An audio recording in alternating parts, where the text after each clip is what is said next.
And we are live! We're live! Hello and welcome to the No One Asked You podcast. Today we're reading The 11th Metal, a short story. Indeed. But let's give it a couple of minutes, I think, or moments before. Let some people filter in, perhaps. I'm very excited. At this point in our Ascension Unleashed series, we have read Chapter 7. We have recorded 6. We have not discussed 7. So no spoilers past Chapter 6 in the comment section, please. And thank you. Oh, thank you. I don't know, should we discuss the picture so long? Or Yes. because we have the exact same edition for once.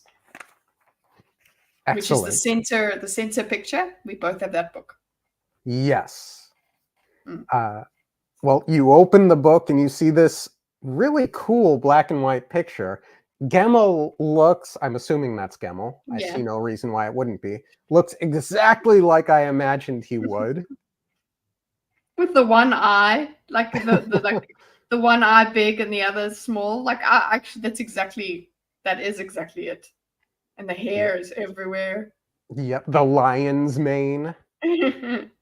And it looks cool contrasted against the mist cloak. They're clearly on a roof, and there's ash in the sky you can see. Yes, definitely. Can see a kind of Kelsier illustration there. I like that Kelsier. The smile. We have the smile. Hi, Taha. Hi, Taha. Also, a belated hi to Serge from last stream. I did the thing where I put the comment up, but we were mid-conversation and I forgot to say it. So, hi, Serge, when you watch this. It weighed on me. I was listening back. I was like, oh, no. You never said it.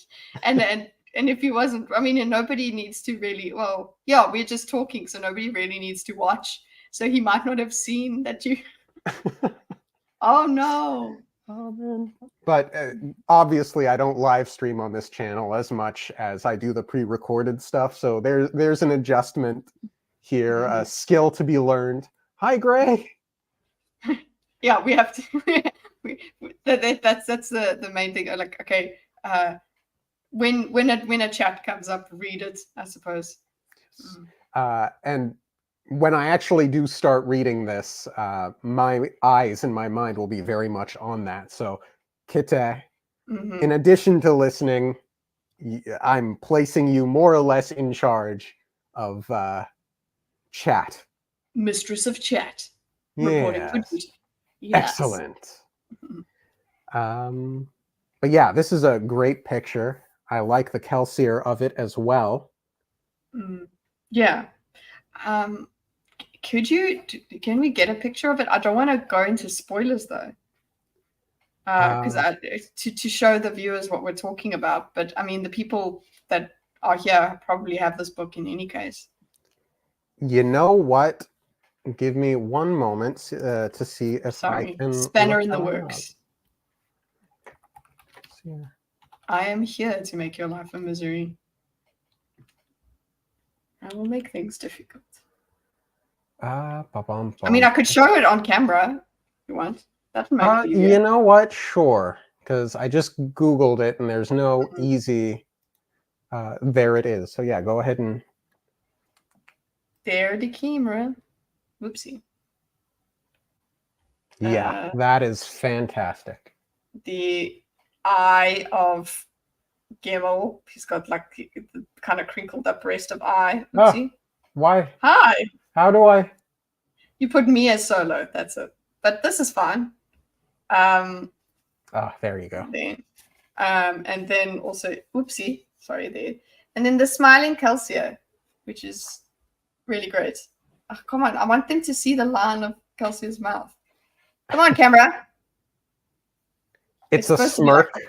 Yeah, it's a smirk, yeah. There we go. Come on, focus, Bambi. yeah, anyway, that's what we were talking about. Great. All right. Well, it's been about 5 minutes. I think we're good to begin, yes? Yes. Kelsier held the small, fluttering piece of paper pinched between 2 fingers. The wind whipped and tore at the paper, but he held firm. The picture was wrong. He'd tried at least 24 times to draw it right, to reproduce the image that she'd always carried. Oh, it's the flower. Oh, that's so sweet. And we get Kelsier back, yay. Yes, I know. That's also what I'm very happy about for the story. Thanks. His missingness is so acutely felt in Well of Ascension that this is really nice. Yeah. The original had been destroyed, he was certain. He had nothing to remind him of her, nothing to remember her by. So he tried poorly to reconstruct the image that she had treasured. A flower. That was what it had been called. A myth, a story, a dream. Does that mean that the flower he gave to Vin is not his? Yeah. I don't know. Like, did he make it, or did he find something of hers later on? I'd like to think that there's something we're missing, and he did find her one. You know? Yeah. You need to stop doing that, his companion growled. I should stop you from drawing those. Try, Kelsier said softly, folding the small piece of paper between 2 fingers, then tucking it into his shirt pocket. He would try again later. The petals needed to be more tear-shaped. Kelsier regarded Gaml with a calm gaze, then smiled. That smile felt forced. How could he smile in a world without her? Kelsier kept smiling. He'd do so until it felt natural, until that numbness tied in a knot within him started to unravel and he began to feel again, if that was possible. Okay, that's where we get, we've got the internal of, like, we did have that Kelsier is smiling. Like, when we meet Kelsier, he has learned, he's it's not that he's not missing Mare. He still has the pain of her not being there, but his smile is a lot more genuine, I think, by the time we meet him. Yeah. Well, we still don't know how long after the snap happened that we're having this scene. And this was also before Vin had her positive effect on him as well. Yeah. So this feels very raw. Yeah. It is. Please let it be. Drawing those pictures make you think of the past, Gaml snapped. The aging man had a ragged gray beard, and the hair on his head was so unkempt, it actually looked better groomed when it was being whipped around by the wind. It does, Kelsier said. I won't forget her. She betrayed you! Move on! Gaml didn't wait to see if Kelsier continued arguing. He moved away. He often stopped in the middle of arguments. Oh, brutal. No, they're not arguments. If he stops, that's it. We're done. There's no discussion here. Can't lose an argument if you don't have it. Have it. Kelsier didn't squeeze his eyes shut as he wanted to. He didn't scream defiance to the dying day as he wanted to. He shoved aside thoughts of Mare's betrayal. He should never have spoken his concerns to Gaml. He had. That was that. Kelsier broadened his smile. It took effort. Gaml glanced back at him. You look creepy when you do that. That's because you've never had a real smile in your life, you old heap of ash, Kelsier said, joining Gaml by the short wall at the edge of the roof. They looked down on the dreary city of Mantes, nearly drowning in ash. The people here in the far north of the Western Dominance weren't as good at cleaning it up as people were back in Luthadel. Kelsier had assumed... Go on. Wait, I just want to see, where's the map? Mantes. I want to see if I can... It just says, what's the Western Dominance? For that, we have to go to the other book. I've got it here. I'm just looking for Western. Yeah, it's got mountains. Morag. It's kind of in the northwest more so than the west-west. Yeah, I don't see the name on which one is this. This is the Final Empire. So it's just below Terrace Dominance, I believe. No, just the Western. I'm just seeing Western Dominance. I thought that I could see a city or something. But anyway, sorry. Anyway, let's continue. Kelsier had assumed there would be less ash out here. Only one of the ash mounts was nearby, this far out. It did seem that the ash fell a little less frequently, but the fact that nobody organized to clean it up meant that it felt like there was far more. Kelsier curled his hand around the coping of the wall. He'd never liked this part of the Western Dominance. The buildings out here felt melted. No, that was the wrong term. They felt too rounded, with no corners, and they were rarely symmetrical. One side of the building would be higher or more lumpy. Still, the ash was familiar. It covered the building here just the same as everywhere, giving everything a uniform cast of black and gray. A layer of it coated streets, clung to the ridges of buildings, made heaps in alleys. Ashmount ash was soot-like, much darker than the ash from a common fire. That does sound very different than Luthadel. And you can actually see that in the picture. Sorry. Yeah. And up until this point, we've really only experienced Luthadel and Luthadel architecture. Yeah. Pointy architecture. Everything's pointy. Which one? Kelsier asked, rotating his gaze among the four massive keeps that broke the city skyline. Mantes was a large city for this dominance, though, of course, it was nothing like Luthadel. There weren't any other cities like Luthadel. Still, this one was respectable. Keep Shezler, Gaml said, pointing toward a tall, slender building near the center of the city. Kelsier nodded. Shezler. I can get in the door easily. I'll need a costume, fine clothing, some jewelry. We need to find a place I can fence a bead of adium, and a tailor who can keep his mouth shut. Gaml snorted. This is the first time reading this. I have to figure out who's speaking. You're way more critical of yourself than we are being.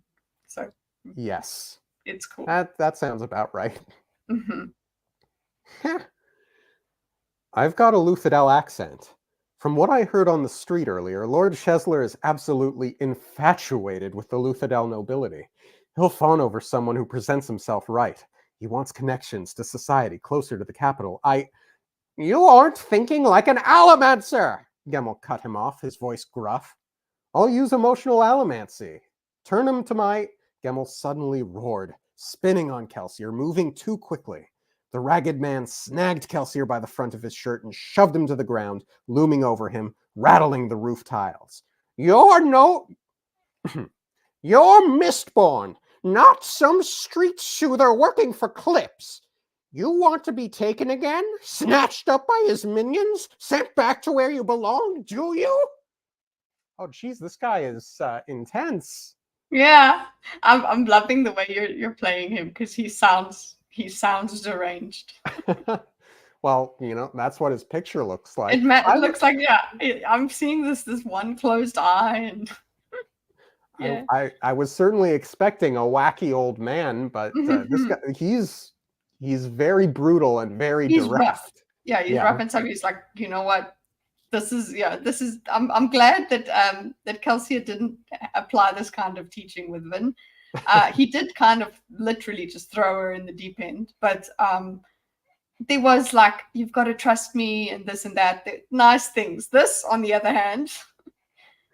Kelsier glared back at Gaml as the mists began to grow in the air around them. Sometimes Gaml seemed more beast than man. He began muttering to himself, speaking as if to a friend Kelsier couldn't see or hear. Gaml leaned closer, still muttering, his breath pungent and sharp, his eyes wide and frenzied. This man wasn't completely sane. No, that was a gross understatement. This man had only a fringe of sanity left to him, and even that fringe was beginning to fray. I love that, those lines. Yeah, and you're making it sound that way. I'm enjoying this. But he was the only Mistborn who Kelsier knew, and damn it, Kelsier was going to learn from the man. It was either that or start taking lessons from some nobleman. Oh. Mm. How possible do you think that would even be? I don't know if that would happen. I'm sure he could pretend to... pretend to be a soother to some soother. Although, why couldn't he just go to Breeze and be like, hey, so it turns out I'm Mistborn. Can you teach me some soothing? Now you listen. Listen for once. I'm here to teach you how to fight, not how to talk. You already do that. We didn't come here so you could saunter in playing nobleman like you did in the old days. I won't let you talk through this. I won't. You're Mistborn. You fight. I will use whatever tool I have to. You'll fight. Do you want to be weak again? Let them take you again? Kelsier went silent. You want vengeance on them, don't you? Yes, Kelsier growled. Something massive and dark shifted within him, a beast awakened by Gaml's prodding. It cut through even the numbness. You want to kill? Go on. I was just going to say, that's cool. That is a good... that was a great writing. I just like that it pierced through the numbness. Like he gets some feeling through the numbness. Yeah, I'm really enjoying the prose. Mm. You want to kill, don't you? For what they did to you and yours? For taking her from you, well boy?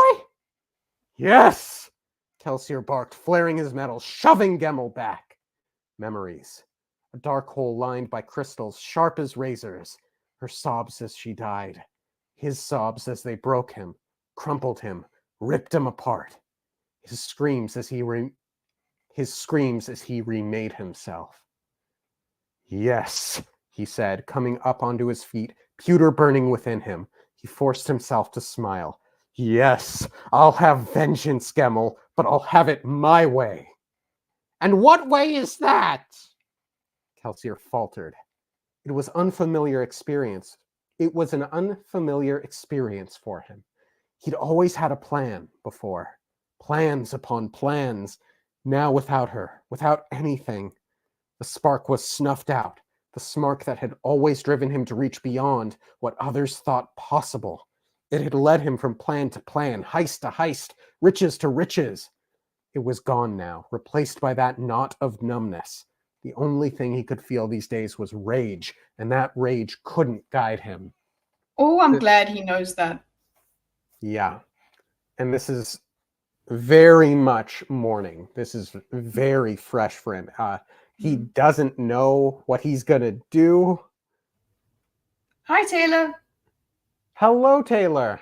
I am mistress of the chat. Yes. But let's see. Again, go on. Yeah, statement of appreciation for the prose. Just the knot of numbness, all of this writing. That's it. I like, but again, I like that he says that the rage can't guide him. Yes, and he's smart. Yes, we yes. know. Yeah, Dorkus put that together. He didn't know what to do. He hated that. He'd always known what to do. But now, Gaml snorted. When I'm done with you, you'll be able to kill 100 men with a single coin. You'll be able to pull a man's own sword from his fingers and strike him down with it. You'll be able to crush men within their armor, and you'll be able to cut the air like the mists themselves. You will be a god. Waste your time with emotional Alomancy when I'm finished. For now, you kill. You will be a god. Is this how he comes up with his idea? Oh, interesting. That is a good, nicely spotted there. I'm enjoying the voice, Taylor. I'm enjoying the voice. because it's capturing the the craziness of Gaml, and also just the contrast between what we've got with, like, Vin was surviving on emotional alomancy, only tiny little bits of it. And one of the things that we were excited about with Vin is that she's appreciating each of the powers. She's not just being like, oh, I'm Mistborn. She gets like specialized training, but you can see how Mistborn are obviously that, like, waste your time with emotional alomancy. Like, he thinks that's a useless power. It's like, no, everything has its application.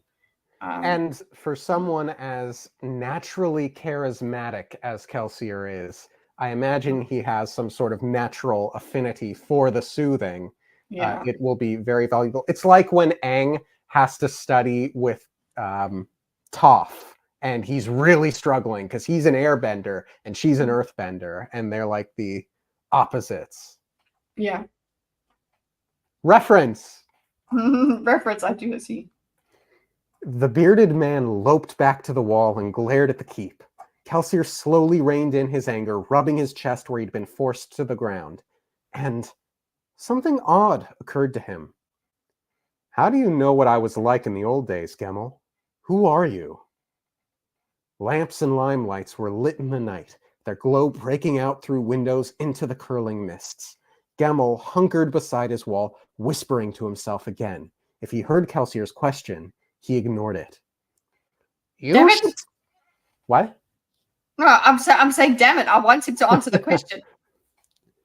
You should still be burning your metals, Gaml said as Kelsier approached. Kelsier bit off a comment about not wanting to waste them.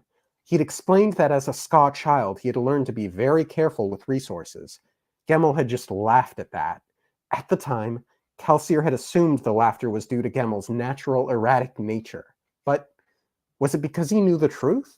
That Kelsier hadn't grown up a poor Ska on the streets? That he and his brother had lived lives of privilege, their half-breed nature kept secret from society? So, wait, he just lied to Gaml initially then? Is that what that said? He at least wait, that Kelsier hadn't grown up. Maybe that sounds like he could have said that he grew up on the streets, poor on the streets, but also there is a lie of omission if it's just assumed, because look, you landed up in the pits of Hudson, so you're a Ska. Yes. Okay. Anyway, he hated the nobility, true. Their balls and parties, their prim self-satisfaction, their superiority, but he couldn't deny, not to himself, that he belonged among them, at least as much as he did among the Ska of the streets. Well, Kelsier ignited. He actively claimed that he was poor on the streets, but he didn't. Cool. And that reminds me, we didn't mention it in a as yet to be released Ascension Unleashed episode, but at one point Vin reflects that Kelsier was hard because he was of the streets, and I wish we had caught it when we were initially recording that, but this whole conversation he wasn't. Yeah, I mean, he was of the underground eventually. Yes. So there was that, and also he actually is hard because of having lost Mare. That's actually where it comes from. Yes. Anyway, Kelsier ignited some of the metals inside him, burning several of the 8 metal reserves he had within. He'd heard Alomancers speak of those reserves on occasion, but had never expected to feel them himself. They were like wells of energy he could draw upon. Burning metals inside of him. How strange it sounded, yet how natural it felt. As natural as breathing in air and drawing strength from it. Each of those 8 reserves enhanced him in some way. All 8? All of them! He'd be burning bronze to sense what Kelsier was burning. Kelsier had only burned the 4 physical metals. Reluctantly, he burned the others. Gaml nodded. Now that Kelsier was burning copper, all signs of his Alomancy would have vanished to the other man. Copper, what a useful metal. It hid you from other Alomancers and made you immune to their emotional Alomancy. Some spoke of copper derogatorily. You couldn't use it to fight. You couldn't change things with it. But Kelsier had always envied his friend Trap, who was a copper misting. It was a powerful thing to know that your emotions were not the result of outside tampering. Of course, with copper burning, that meant he had to admit that everything he felt, the pain, the anger, and even the numbness, belonged to him alone. Ooh, I like that. Me too. He's very self-aware. Mm-hmm. To be fair, I doubt that Elend could have gotten to the position that Kelsier did. Kelsier becoming a gang leader as powerfully as he is impressive. Yes! Mm-hmm. He goes far. He's basically like the top thief guy. Where was I? Yes. Let's go! Gaml said, leaping out into the night. The mists were almost fully formed. They came every night, sometimes thick, sometimes light, but always there. The mists moved like hundreds of streams piled atop one another. They shifted and spun, thicker, more alive than an ordinary fog. Kelsier had always loved the mists for reasons he couldn't describe. Marsh claimed it was because everyone else feared them, and Kelsier was too arrogant to do what everyone else did. Of course, Marsh had never seemed to fear them either. The two brothers felt something, an understanding, an awareness. The mists claimed some as their own. Kelsier jumped down from the low roof, burning pewter to strengthen him so that the landing was solid. Then he followed Gaml on the hard cobblestones, running on bare feet. Tin burned in his stomach. It made him more aware, made his senses stronger. The mists seemed wetter, their prickling dew cooler on his skin. He could hear rats scurrying in distant alleyways, hounds baying, a man snoring softly in a building nearby. 1,000 sounds that would be inaudible to an ordinary person's ears. At times, when burning tin, the world seemed a cacophony. He couldn't burn it too strongly, lest the noises grow distracting. Just enough to let him see better. Tin made the mists appear more faint to his eyes, though why that should be he did not know. Keeping that in mind for later, we still don't know lots about the deepness. So, this is like such compact prose. He's moving very quickly through what all of the metals do. Mm-hmm. And it's working. It's coming off as tight. Yeah. I agree, Gray. Kelsier is greater than Elend. Elend has strength.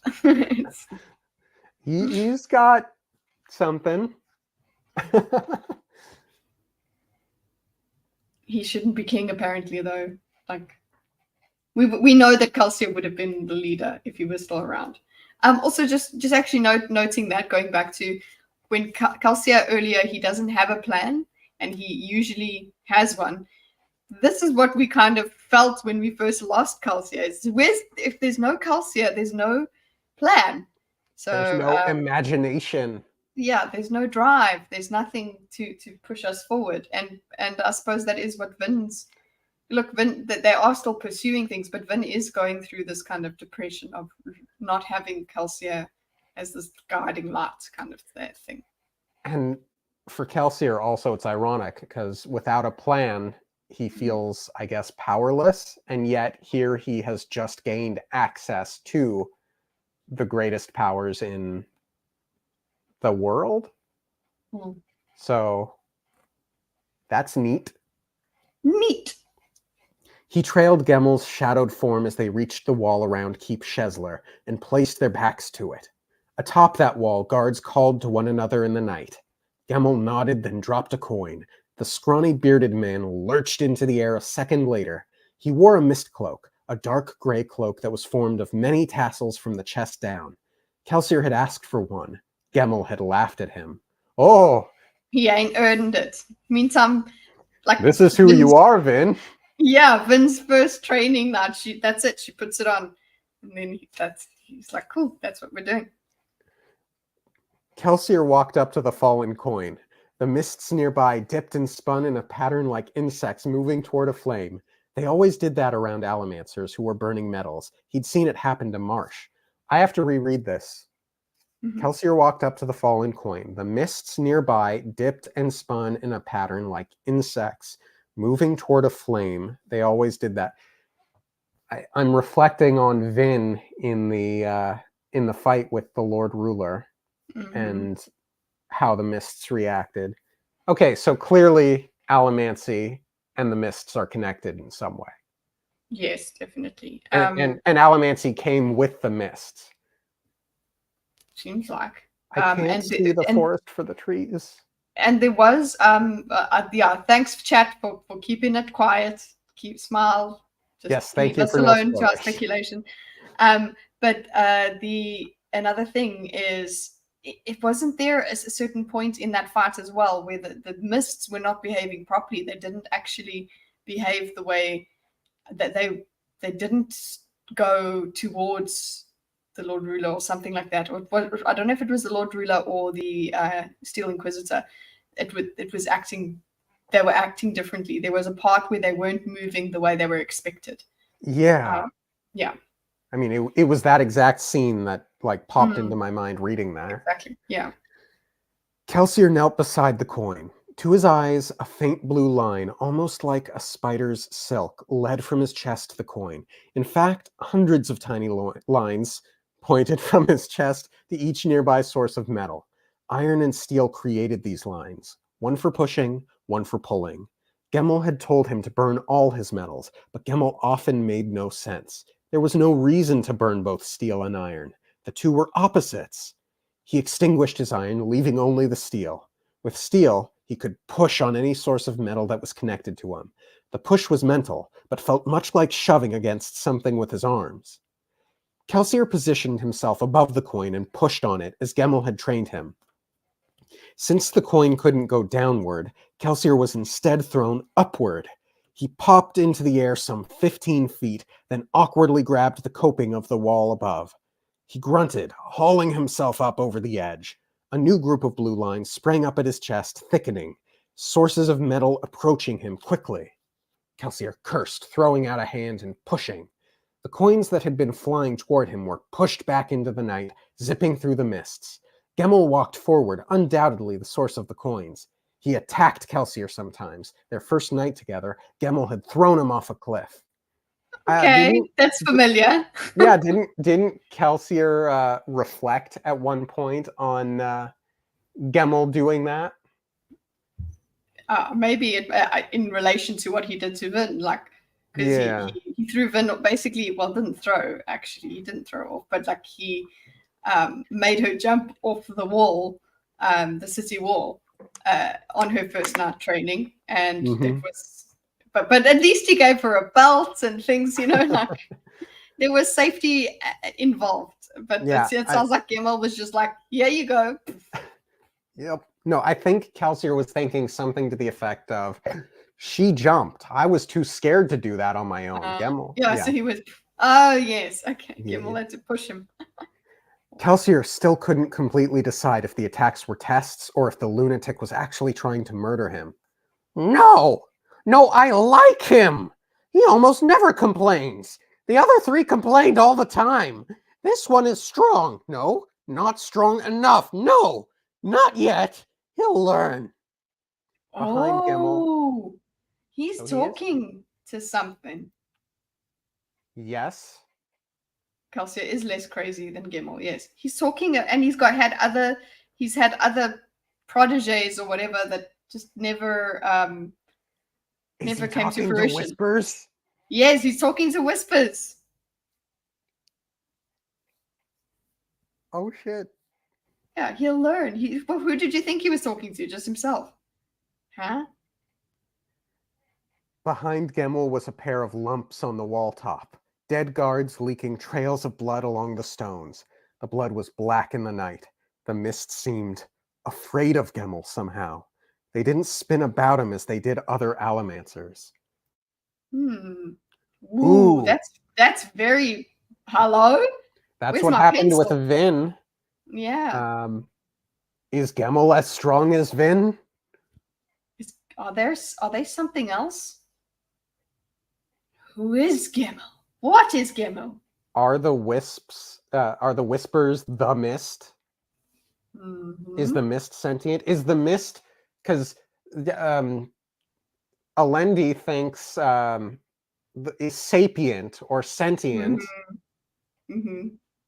but we have not yet, I think, specifically connected the mists with the deepness. I think you and I have speculated that whatever happened at the Well of the Ascension resulted in mists, but I don't think we have considered whether or not the mists are the deepness. Yeah, we don't know how they are connected. We know they are, but we don't know how. Okay. That was nonsense, just his mind playing tricks on him. Kelsier stood up and didn't mention the attack. It wouldn't do any good. He just had to stay aware and learn as much as he could from this man, preferably without getting killed in the process. You don't need to use your hands to push. Wastes time, and you need to learn to keep your pewter burning. You shouldn't have had such a hard time climbing up over the edge of the wall. Don't give me an excuse about saving your metals. It's interesting because Kelsier did that exact lesson with Vin. You don't need to use your hands. Yes. Everyone asks, who is Gaml? No one asks, how is Gaml? He's crazy. The mists are the deepness. That theory has been proposed. I stand corrected.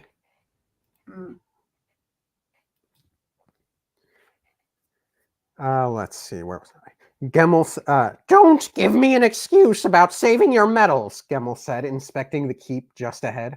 I've met children of the streets. They don't conserve. If you come at one of them, they'll use everything they have, every scrap of strength, every last trick to take you down. They know how close to the edge they walk. Pray you never have to face one of those pretty boys. They'll rip you apart, chew you up, and make new reserves for themselves out of what you leave behind. He says to face one of those pretty boy. So he thinks of Kelsier as pretty boy. Pray you never have to face one of those, pretty boy. They'll rip you apart, chew you up, and make new reserves for themselves out of what you leave behind.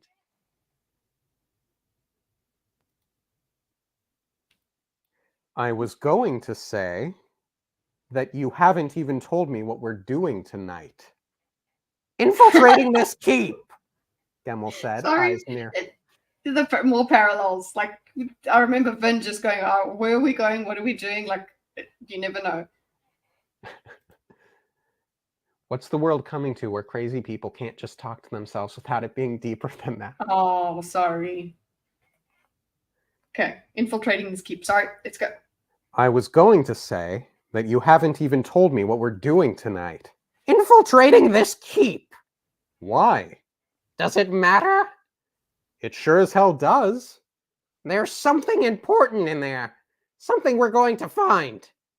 Well, that explains everything. Thank you for being so forthcoming. Could you possibly enlighten me on the meaning of life, since you're so great at answering questions all of a sudden? Don't know it. I think it's so we can die. Nice one. Kelsier suppressed a groan, leaning against the wall. I said that, fully expecting to get some dry remarks in return. Lord Ruler, I miss Dox and the crew. He said Lord Ruler. Yes, he's in a different state of mind. That's just normal. He's oh yeah, Kelsier himself. Exactly, just the lulls, the irony of it all, because it's just like he just does all of this to Vin as well, and to everyone. Yeah, you know what? It's you're right, Taylor. I thought to be fair, his addiction to secrets is probably killing him right now. You know what? That's what he deserves. Okay, he should have some of his own medicine.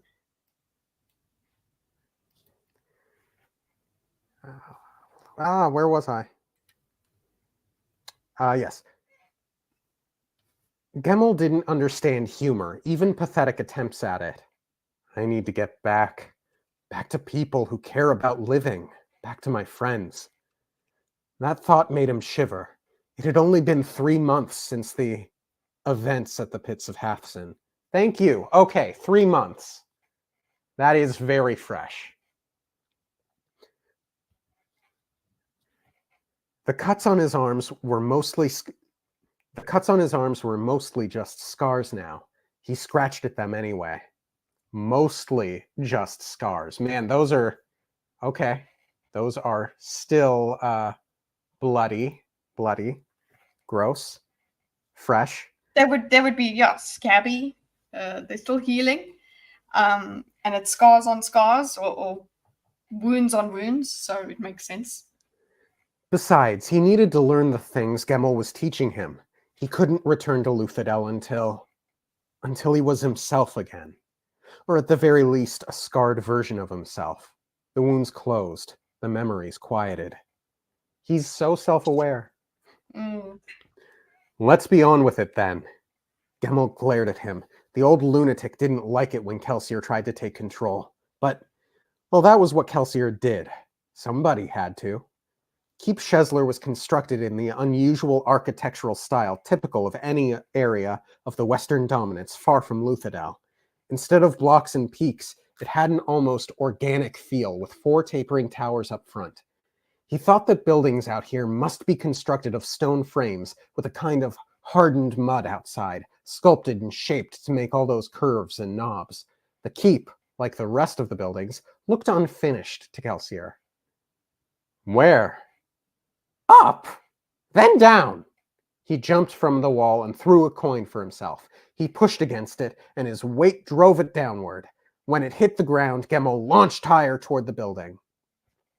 Kelsier leaped and pushed against his own coin. The two of them bounded across the space between the sculpted wall and the lit keep.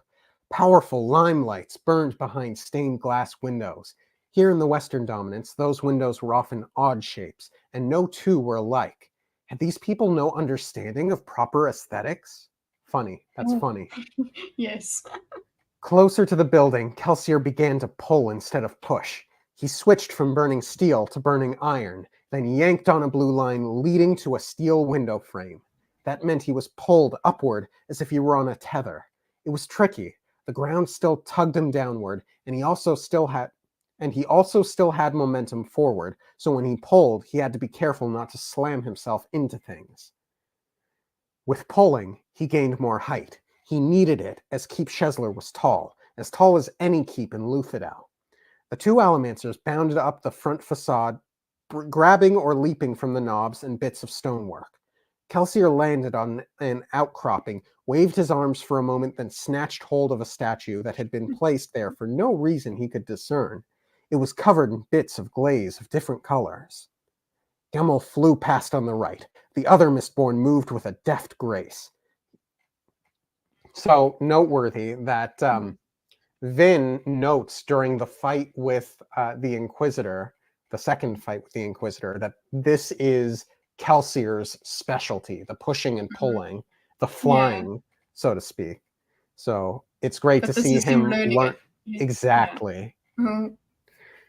Then by pushing on it, Gaml nudged himself and Gaml flew past on the right. The other Mistborn moved with a deft grace. He threw a coin to the side where it hit an outcropping. Then, by pushing on it, Gaml nudged himself in just the right direction. He spun, Mistcloak streaking the mists, then pulled himself to a different stained glass window. He hit and hung there like an insect, fingers grabbing bits of metal and stone. Powerful limelight shone out through the window, which shattered the light into colors, spraying them across Gaml as if he too were covered in bits of glaze. Ooh, it sounds so pretty. He looked up, a smile on his lips. In that light, with the Mistcloak hanging beneath him, the mists dancing around him, Gaml suddenly seemed more regal to Kelsier. Distant from the ragged madman, something far more grand. Gaml leapt... What? I'm just oohing. Yes, indeed. I never thought about the fact that a crazy person like Gaml could just be flying over at any point. No wonder no one goes outside at night. He is the Mist Wraith. He started all the legends and ran around. From the start, Gaml leapt out into the mists, then pulled himself upward. Kelsier watched him go, surprised to find himself envious. I will learn. I'll be that good. Yes, you will, Kelsier. From the start, he'd been drawn to zinc and brass, Alomancy that let him play with people's emotions. It had seemed most similar to what he'd done unaided in the past, but he was a new man, reborn in those dreadful pits. Whatever he had been, it wasn't enough. He needed to become something more. Again, those are the seeds of his plan. Yes, it makes sense. Yeah, he does need to become something more to the people. Yes.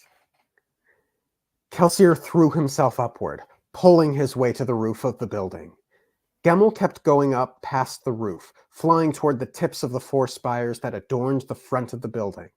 Kelsier dropped his entire bag of coins. The more metal you pushed off, the faster and higher you could go, and flared his steel. He pushed with everything he had, sending himself upward like an arrow. Mists streamed around him. The colorful lights of the stained glass windows withdrew below. A spire dwindled on either side of him, growing more and more narrow. He shoved off the tin cladding on one of them to nudge himself to the right. With a final push of strength, he crested the very tip of the spire, which had a knob on top the size of a man's head. Kelsier landed on it, flaring his pewter, which improved his physical abilities. That didn't just make him stronger, it made him more dexterous as well. Capable of standing on 1 foot atop a globe, a handspan wide, hundreds of feet off the ground, having performed the maneuver, he stopped and stared at his foot. That's so cinematic. Yes. I'm just thinking of all this in anime, like, you know, like making it look really cool anime-wise. Oh, gosh. You're growing more confident, Gaml said. The other man had stopped just shy of the tip of the spire, clinging to it below Kelsier. That's good. Then with a quick motion, Gaml leapt up and swept Kelsier's leg from beneath him. Kelsier cried out, losing control and falling into the mists. Gaml pushed against the vials full of metal flakes that Kelsier, like most Alomancers, carried on his belt. That push shoved Kelsier away from the building and out into the mists. He's a madman. Come on, Kelsier, you can do it. One moment. Drink of water is needed. Drink of green tea. Sorry, I know not everybody likes that. Stay hydrated, folks. He plummeted and lost rational thought for a moment. There was a primal terror to falling. Gaml had spoken about controlling that, about learning not to fear heights or get disoriented while dropping. Those lessons fled Kelsier's mind, but he was falling, fast, through the churning mists. Disoriented, it would take only seconds to hit the ground. Desperate, he pushed on those vials of metal, hoping he was pointing in the right direction. They ripped from his belt and smashed downward into something. The ground. Oh no! Don't die, Kelsier. Nah, Gaml will catch him. He's not really trying to kill him. We know he lives. We do know that at least. And you know what? We know that we can deal with Kelsier dying. We've experienced it. Yes, we have dealt with that before. There wasn't much metal in them, barely enough to slow Kelsier. He hit the ground a fraction of a second after pushing, and the blow knocked the wind from him. His vision flashed. He lay in a daze as something thumped to the ground beside him. Gaml, the other man, snorted in his derision. Fool! Kelsier groaned and pushed himself up to his hands and knees. He was alive, and remarkably nothing seemed broken, though his side and thigh smarted something wicked. He'd have awful bruises. Pewter had kept him alive. The fall, even with the push at the end, would have broken another man's bones. Kelsier stumbled to his feet and glared at Gaml, but made no complaint. This probably was the best way to learn. At least it wouldn't be the fastest. At least it would be the fastest. Rationally, Kelsier would have chosen this. Being thrown in, forced to learn as he went, that didn't stop him from hating Gaml. Okay, flashback of Vin on when they did the pewter drag, basically. She's like, I hate him. She hates Kelsier because they're running, and he keeps making her run. And then all she kind of has is that she hates him because he's the reason that they keep running. Yeah. I thought you were going up, then down, then up again, I assume? No! Down some more! Gaml strode across the grounds of the keep, passing ornamental shrubbery that had become dark, mist-shrouded silhouettes in the night. Kelsier hastened up beside Gaml, wary of another attack. It's in the basement! Basement of all things! Why a basement? What's in the basement? Our goal! We had to go up high so I could look for an entrance. I think there's one out here in the gardens. Wait, that actually sounds reasonable. You must have hit your head or something. Gaml glared at him, then shoved his hand into his pocket and pulled out a handful of coins. Kelsier readied his metals, prepared to fight back. But Gaml turned his hand to the side and sprayed them across a pair of guards who were jogging up the path to see who was walking through the grounds at night. The men fell, one of them yelling. Gaml didn't seem to care that it might reveal the two of them. He stalked on ahead. Kelsier hesitated for a moment, glancing at the dying men. Employed by the enemy, he tried to feel something for them, but he couldn't. That part of him had been ripped out by the pits of Hathsin, though a different part was disturbed at how little he felt. Ooh, we see it happening. We see. Remember? Oh my gosh, I love it. Yeah, the journey is interesting to see how a character got to the point you know them as. Yes, that's exactly what we're experiencing, Taha. There's more self-reflection into this dark Kelsier than I think we get in the early chapters, like during the Venture Heist. In the Venture Heist, it seems very committed to they served the final empire, therefore they must die. Yeah. Interesting. He doesn't. Yeah, he's not questioning that. I mean, here he tries to feel something for them, and we don't get that. But he does. But he doesn't have to go through looking for that feeling because he knows it's not there. You know, that kind of thing. So we're experiencing him experience these things anew. So the introspection makes sense. I'm not feeling like, oh no, we're missing something of Kelsier in the books as we met him. This is just extra, I feel. He hurried on after Gaml, who had found what appeared to be a groundskeeping shed. When he pulled open the door, however, there were no tools, just a dark set of steps leading downward. Steel burning? Kelsier nodded. Watch for movement, Gaml said, grabbing a handful of coins from his pouch. Kelsier raised a hand toward the fallen guards and pulled out the coins Gaml had used against them, flipping them up toward him.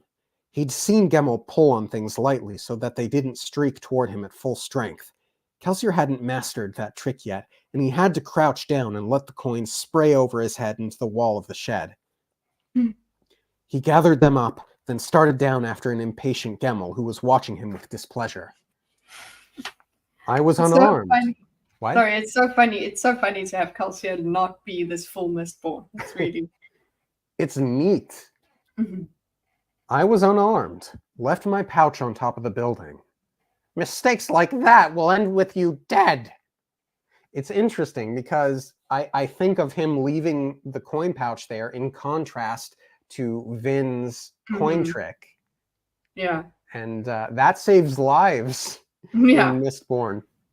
Yeah, Vin was, you actually noticing how instinctual Vin was. Like, it wasn't all easy for her. She wasn't Mary Sue about it or whatever it is.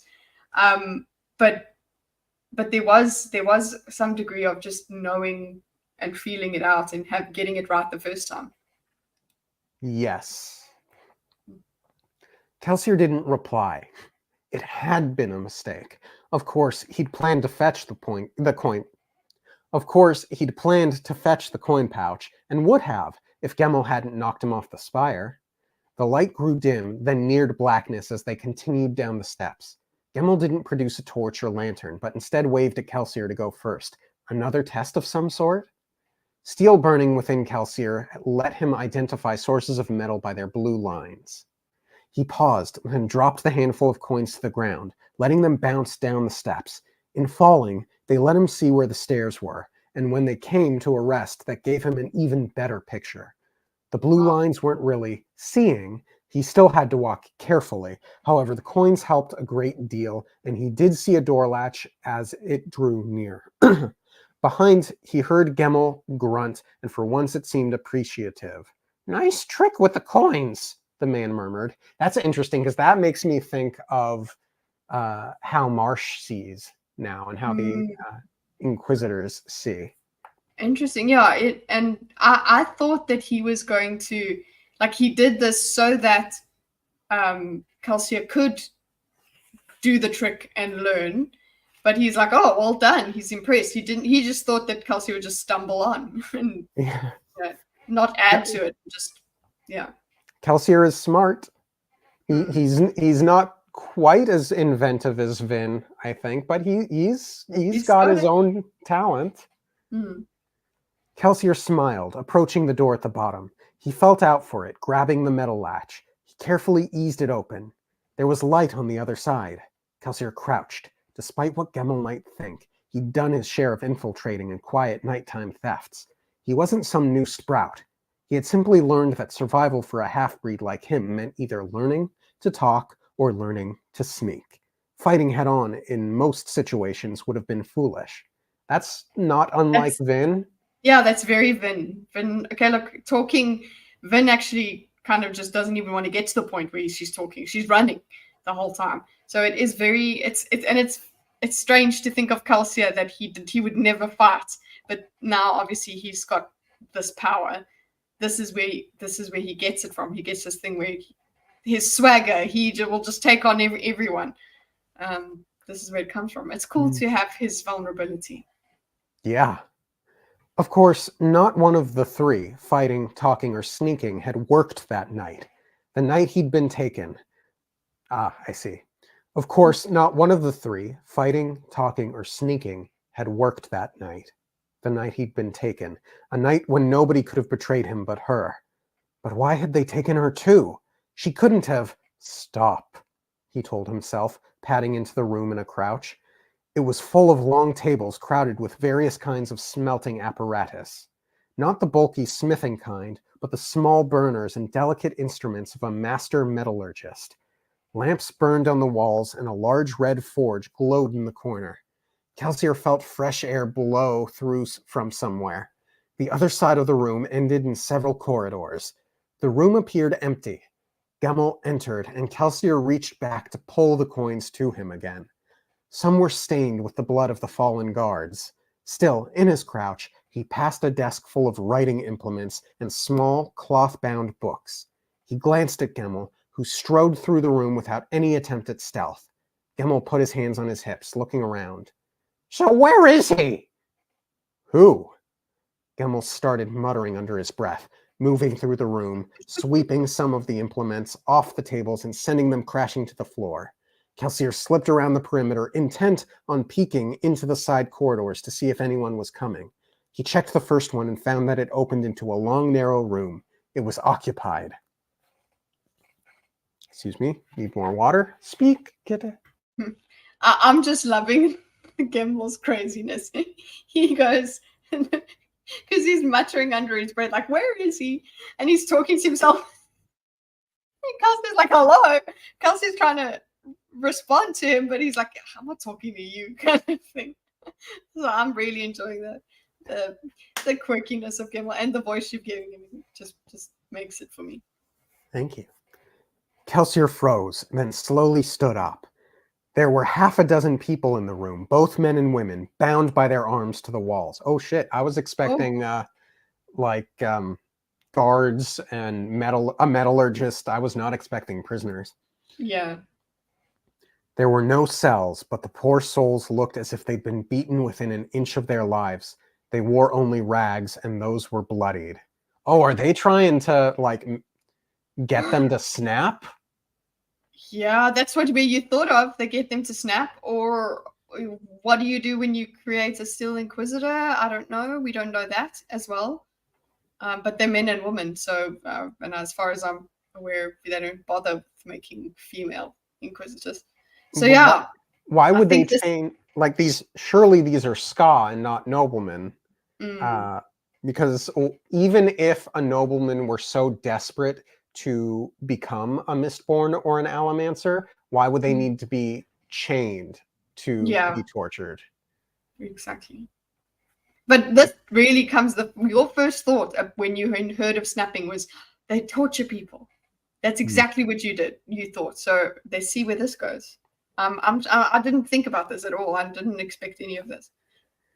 There were no cells, but the poor souls looked as if they'd been beaten within an inch of their lives. They wore only rags, and those were bloodied. Kelsier shook himself out of his daze, then padded to the first woman in the line. He pulled off her gag. The floor was damp. Probably someone had been here recently to toss buckets of water on the prisoners to keep The floor was damp. Probably someone had been here recently to toss buckets of water on the prisoners to keep the laboratory from stinking. A gust of wind from the distant end of the hallway that the room eventually opened into brought a breath of fresh air. The woman grew stiff as soon as he touched her, eyes snapping open and growing wide with terror. Please, please, no. I won't hurt you, Kelsier said. The numbness inside of him seemed to be changing. Please, who are you? What is going on here? The woman just stared at him. She winced when Kelsier reached up to untie her bonds, and he hesitated. He heard a muffled sound. Glancing to the side, he saw a second woman, older and matronly. Her skin had been all but flayed from beatings. Her eyes, however, were not nearly as frantic as those of the younger woman. Kelsier moved over and removed her gag. Please, free us or kill us. What is this place? Kelsier hissed, working on her arm bonds. He's searching for half-breeds to test his new metals on. Okay, thank you. We needed that. Yes. New metals? I don't know. I'm just Scar. We all are. I don't know why he picks us. He talks about things, metals, unknown metals. I don't think he's completely sane, the things he does. He says they're to bring all our elements. He says they're to bring out our elementic side. But, my lord, I have no noble blood. I can't. Hush. Oh. Okay, who's doing this? Is it Gaml? Is Gaml Is it mad? Gaml? Interesting. Yeah. Where is he? Oh my gosh. Is he talking to himself and Gaml is the one that's doing this? Oh no, Okay. Dr. No. Jekyll, Mr. Hyde situation going on? Please tell me this is not true. I like Gaml. I don't want him to be. Okay, but he doesn't know because he's like, where is he? Where's the guy that does this thing? And it's like, it's you. Hush, Kelsier said, freeing her. Something was burning through that deep knot of numbness inside of him. Something that was like the anger he felt, but somehow different. It was more. It made him want to weep, yet it was warm. Righteousness, righteous fury. Righteous fury. Freed, the woman stared at her hands, wrists scraped raw from the bindings. Kelsier turned to the other poor captives. Most were awake now. There wasn't hope in their eyes. They just stared ahead, dull. Yes, he could feel it. How can we stand a world like this? Kelsier thought, moving to help another captive. Where things like this happen. The most appalling tragedy was that he knew this sort of horror was common. Ska were disposable. There was nobody to protect them.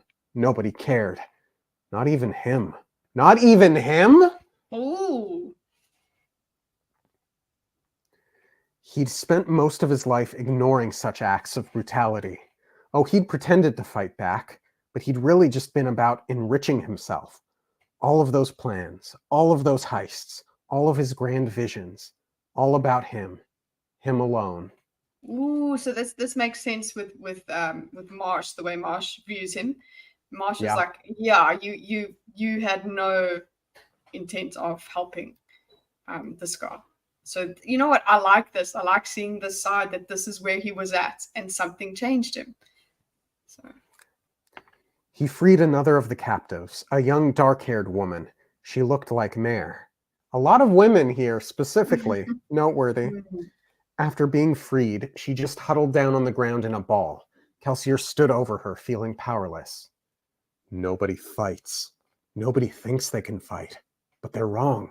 We can fight. I can fight. Gaml strode into the room. He looked over the ska and barely seemed to notice them. He was still muttering to himself. He had taken just a few steps into the room when a voice yelled from the laboratory. Ooh, what if he's talking to a gold shadow? Is that a maybe? Okay. We don't know if they can talk to us. We know that we can touch them. Interesting. Yeah. I mean, and we do know that Vin said she didn't feel right after she burned it. Okay, but also we do know now that there is someone else. It's not Gaml. I'm glad. Gaml strode into the room. He looked over the ska and barely seemed to notice them. He was still muttering to himself. He had taken just a few steps into the room when a voice yelled from the laboratory. What's going on here? Kelsier recognized that voice. Oh, he'd never heard it specifically before, but he recognized the arrogance in it, the self-assuredness, the contempt. He found himself rising, brushing past Gaml, stepping back into the lab. A man in a fine suit, white shirt buttoned to the neck, stood in the laboratory. His hair was short, after the most current trends, and his suit looked to have been shipped in from Luthadel. It certainly was tailored after the most fashionable styles. He looked at Kelsier, imperious, and Kelsier found himself smiling, really smiling, for the first time since the pits, since the betrayal. Ooh, so there's the righteous fury. He's smiling. He's got some joy that is like, oh, I can punish. I can do something. Look at you. You're the baddie right in front of me. This is dangerous, Kelsier. The nobleman sniffed, then raised a hand and tossed a coin at Kelsier. After a brief moment of surprise... I'm sorry, I just realized what this guy's doing. What is he doing? Okay, sorry. After a brief moment of surprise, Kelsier pushed on it right as Lord Shezler did. Both were What? Okay, yeah, so that's what he was throwing the coin for. So I was like, hold up. Okay, yeah. The nobleman sniffed, then raised a hand and tossed a coin at Kelsier. After a brief moment of surprise, Kelsier pushed on it right as Lord Shezler did. Both were thrown backward, and Shezler's eyes widened in shock. Kelsier slammed back against the wall. Shezler was mistborn. No matter. A new kind of anger rose within Kelsier, even as he grinned. It burned like a metal, that emotion did. An unknown, glorious metal. He could fight back. He would fight back. The nobleman... Woo! The nobleman yanked on his belt, dropping it and his medals from his waist. He whipped a dueling cane from his side and jumped forward, moving too quickly. Kelsier flared his pewter, then his steel, and pushed on the apparatus on one of the tables, flinging it at Shezler. The man snarled, raising an arm and pushing some of it away. Again, the two pushes, one from Kelsier, one from his foe, struck one another, and they were both slammed backward. Shezler steadied himself against the table, which shook. Glass broke, and metal tools clattered to the ground. I'm kind of getting almost Mistborn vibes. Not Mistborn, what am I saying? Bloodborne vibes from this scene. Okay. If that makes sense. I can't relate you. It will make sense to other people. Yeah. Like the laboratory and all of the blood around, it feels very Bloodborne to me. I don't dislike it. Shezler steadied himself against a table, which shook. Glass broke and metal tools clattered to the ground. Very funny. This book really reminds me of Mistborn. Yes, thanks. It's uncanny, isn't it? Glass broke and metal tools clattered to the ground. Have you any idea what all of that is worth? Shezler growled, lowering his arm and advancing. Your soul, apparently, Kelsier whispered. Good line. Shezler prowled forward, coming close, then struck with the cane. Kelsier backed away. He felt his pocket jerk, and he pushed, shoving the coins out of his coat as Shezler pushed on them. A second later, and they would have cut through Kelsier's stomach. As it was, they ripped out of his pocket, then shot backward toward the wall of the room. His coat's buttons started to shake, though they only had some metal leaf on them. He pulled off the coat, removing the last bit of metal he was carrying. Gaml should have warned me about that. The leaf had barely registered to his senses, but still he felt a fool. The older man was right. Kelsier wasn't thinking like an Alomancer. He focused too much on appearance and not enough on what might kill him. Kelsier continued to back away, watching his opponent, determined not to make another mistake. He'd been in street brawls before, but not many. He'd tried to avoid them. Brawling had been an old habit of Dachshund's. For once, he wished he'd been less refined in that particular area. He edged along. Go on. I'm just thinking of Vin's instincts. Like we always were like, okay, Vin, you're paranoid, you're this and that. Vin is always, okay, when we meet her, Vin is always expecting for something to kill her. She is on high alert all the time. So Vin has that instinct that Kelsier, yeah, he's got a little bit of it, but definitely a lot more. You're seeing how pampered he is here. Yes. He edged along one of the tables, waiting for Gaml to come in from that side. The man didn't enter. He probably didn't intend to. This was all about finding Shezler, so that I could fight another Mistborn.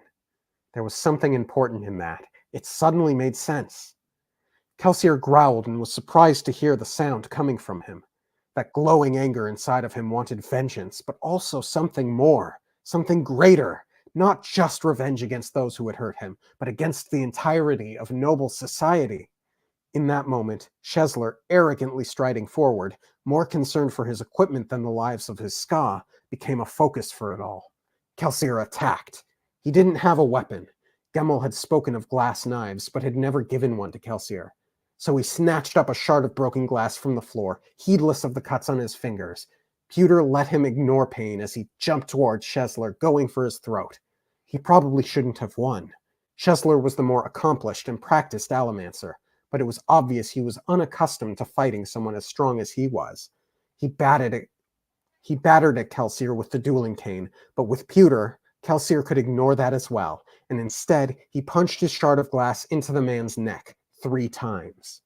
Ooh, Whee! brutal. Mm-hmm. Very brutal.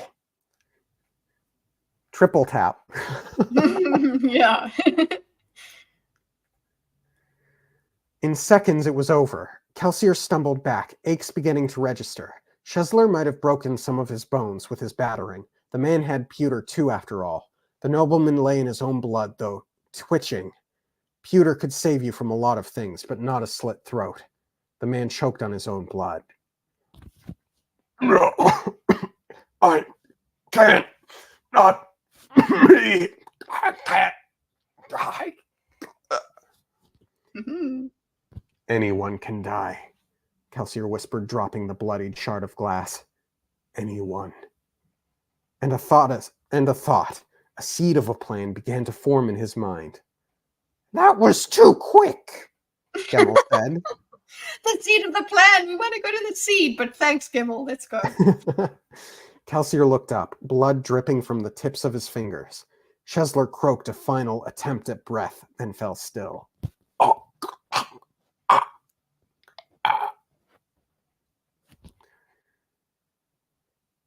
You need to learn pushes and pulls.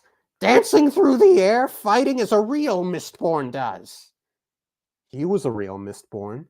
He was a scholar, Gaml said, walking forward. He kicked at the corpse. I picked a weak one first. Won't be so easy next time. Oh no. Okay, wait. Okay. Initially, why I'm saying no is that I was like, it was one of his apprentices, and he had this guy doing this. That's what my brain went to immediately. It was like, no, he just picked a Mistborn for Kelsier to fight. Okay, relax, Sincere. Kelsier walked back into the room with the ska. He freed them one by one. He couldn't do much more for them, but he promised that he'd see them safely out of the keep's grounds. Maybe he could get them in touch with the local underground. He'd been in the city long enough to have a few contacts.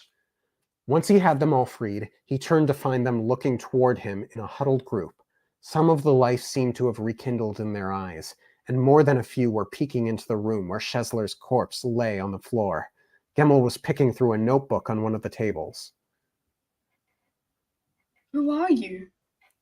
Kelsier shook his head, still looking toward Gaml. I'm a man who has lived through things he shouldn't have. Those scars. Kelsier looked down at his arms, sliced with hundreds of tiny scars from the pits. Removing his coat had exposed them. Come on, Kelsier said to the people, resisting the urge to cover up his arms. Let's get you to safety. Gaml, what in the Lord Ruler's name are you doing? The older man grunted, leafing through a book. Kelsier trotted into the room and glanced at it. Theories and superstitions regarding the existence of an 11th metal, the scrawl on the page read. Personal notes, Antilius Shezler. Gaml shrugged and dropped the book to the table. Then he carefully and meticulously selected a fork from the fallen tool and other scattered laboratory remains. He smiled and chuckled to himself.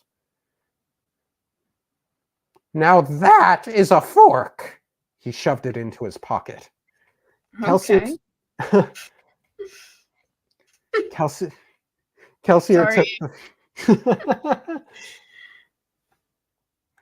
Kelsier took the book.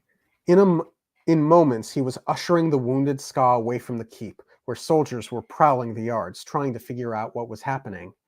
Once they were out into the streets again, Kelsier turned back to the glowing building, which was lit with bright colors and beautiful windows. He listened in the curling mists as the guards' shouting became frantic. The numbness was gone. He'd found something to replace it. His focus had returned. The spark was back. He'd been thinking too small. A plan began to bud, a plan he barely dared consider for its audacity, vengeance, and more. He turned into the night, into the waiting mists, and went to find someone to make him a mist cloak. Woo! Ah, yeah. Yeah. That was great. Oh, I missed Kelsier. Interesting. I was expecting them to know that they were looking for the 11th metal. I was expecting them to be like, okay, there's this tribe of, I don't know, not necessarily keepers, but terracemen or something, of people who kept this culture alive or something, and that they were going for information. I was not expecting a story about him formulating the seeds of his larger plan. I'm not disappointed at all. This was fantastic. And I loved it. Yeah, such a great idea. Thank you for the recommendation. Yeah. Really, it's a really great supplement. It's and I love that the Arcanum Unbounded does tell you before you start reading a story. It says this may be read, blah blah blah. Yes, and we are warned to avoid the postscript, so we are not going to read that. What are you telling? What's happening, Taha? What's going on? Kitty is here. We got to tell Dorkus about this. What are you doing? Because I mentioned Wheel of Time, and then they said Kitty is here. But I don't know. Yeah, guys, I'm not as active as I should be on the Discord. It's only going to be happening in the coming months. I'm hardly active on my own Discord, so sorry if you guys are talking about stuff and I should be talking there. I'm just here talking about Kelsier Fortnite. That would be awesome. Oh my gosh, a Mistborn game. I wish, because I was just when we first read about steel pushing and whatever, I was like, it's basically like how you would try the mechanics of Spider-Man, I suppose, but with pushing in. So I'm like, it's real. There is Kelsier. There is Kelsier is in Fortnite. No, you guys. Apparently, okay. It's true. Okay. It's real. That's what they're telling me. Okay, so let me go in the Discord. Is there a picture? In the memes section of the No One Asked You Discord. Link in the channel description. Jinx. Wait, where are we? Where is the memes? Gosh, there it is. Oh, I've got to catch up. But speaking of Mistborn games, is this Mistborn adventure game any good? Does anyone have experience with it? What exactly is it? Kelsier's never going to give you up. I'm watching this video. Oh, really? Is it real? Surprisingly smooth. Is it just the outfit? No, but he's barefoot. And he's got vials around. Are you for real? Wait, what does it say? Icon?